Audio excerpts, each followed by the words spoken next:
غسل وختي کول ضروري دي آیا کنا وخت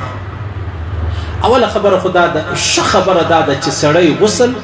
فورا وکي ولې چې سړی بغیر د غسل ګرځي تر هغه دا خبره ده چې غسل سړی ولني صحیح سلوک. او بیا بل خبره ده عام طور یو سړی بغیر د غسل مرسي یو سړی غسل نه درلود هیڅ مشکل نه ده یو سړی ته یو فرضي غسل ورپېښ شوی په حلالو کې په حرامو کې نه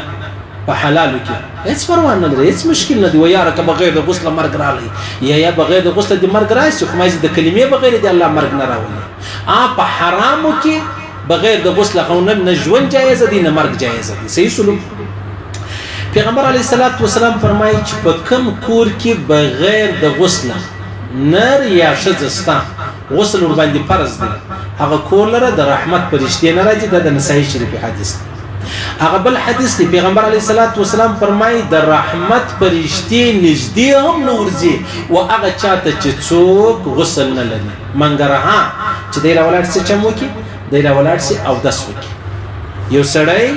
غسل نه لري غسل فورا کول یا ځندول کې فورا وکي ډیره ښه خبره ده او که سستی پکې کې د لمانځه ټیم در ستیر سو سفر پکې کې په بازار کې پکې ګرځي د الله رسول فرمایي د رحمت فرشته به نږدې هم درنسي. که ته ډیر مجبور یم نو د ولاړ سورس او داس وکه بیا کته مطلب د غسل وزنده پروا نه لري. بی عائشه صدیقه رضی الله تعالی عنها له څوک را پښتنه وکړه ول پیغمبر علی السلام مبارک ته چې بکله د غسل ضرورت ورپېښ شو یا غسل ور باندې فرض شو نو فورا به غسل کوي کبه نا وخت سحر ته کوي. پیغمبر عائشه صدیقه ورته ویل ول کله به پیغمبر علی السلام په هغه وخت کې غسل وکي کله به سحر وکي. نو معلومه داس وکسړی د خپل غسل وځنډي هیڅ پروا نه لري خو پیغمبر علی السلام مبارک فرمایي چې ته څه کوي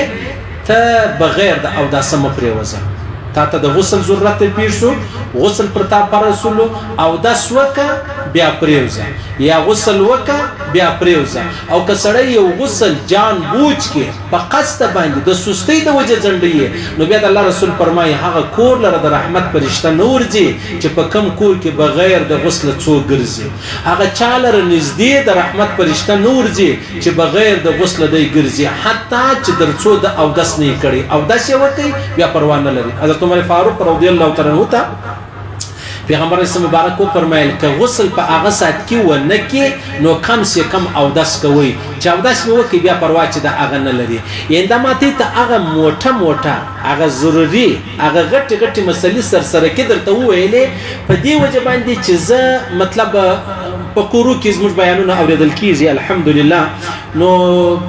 خوند لرو لون لرو بچان لرو زه نه غواړم چې زه یو داسې غیر مناسب توري وایم یو داسې مطلب بی ادب توري وایم که څوم پښتو کې هغه توري بی ادب نه ښکاري خاصه د پښتو توري دي سړی ته د ځان سپک ښکاري زه هغه توري نه وایم کني نو هر څوک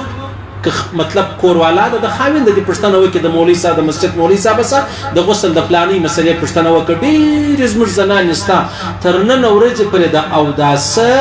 طریقه نه دي زده د اوداسه فرض څه دي تر نن ورځې پرې د غسل فرض نه دي زده زموږ په خواني زنان ډېر داسې دي چې د غسل طریقه یې نه زده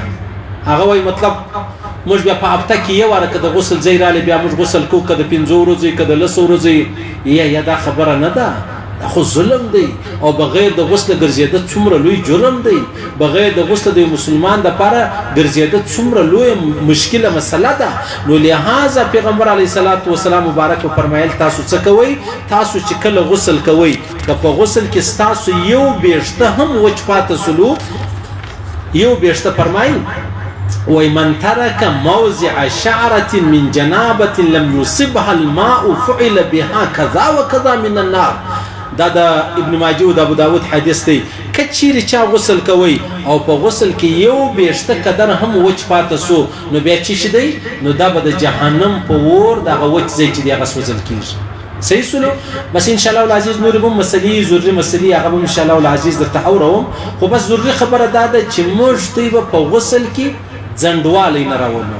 صحیح سلو او بیا که چیرې ځنډوالی راځي نو کم سے کم سړی اودس چې دی هغه وکړي او بیا که چیرې په غیر د غسل مرګ رالی په حلاله طریقه چې پر موږ غسل فرض شوی وو هیڅ مشکل نه دی هیڅ پریشانی نه ده خیر الله دې ویل اورېدل قبول منظور وګرځوي الله رب العزت دې موږ ته توفیق راکړي چې موږ هغه طریقه خپله کړو چې په هغه الله راضي کېږي او هغه طریقه د پیغمبر علیه الصلاة والسلام ده الله دې ویل اورېدل قبول منظور وګرځوي الله دې پر دې تورو موږ ته مرګ راکړي موږ قریبان بچان عزیزان ټول عالم انسانیت ته پر دې تور الله مرګونه را نصیب کړي چې موږ مرو دا وایي لا اله الا الله محمد رسول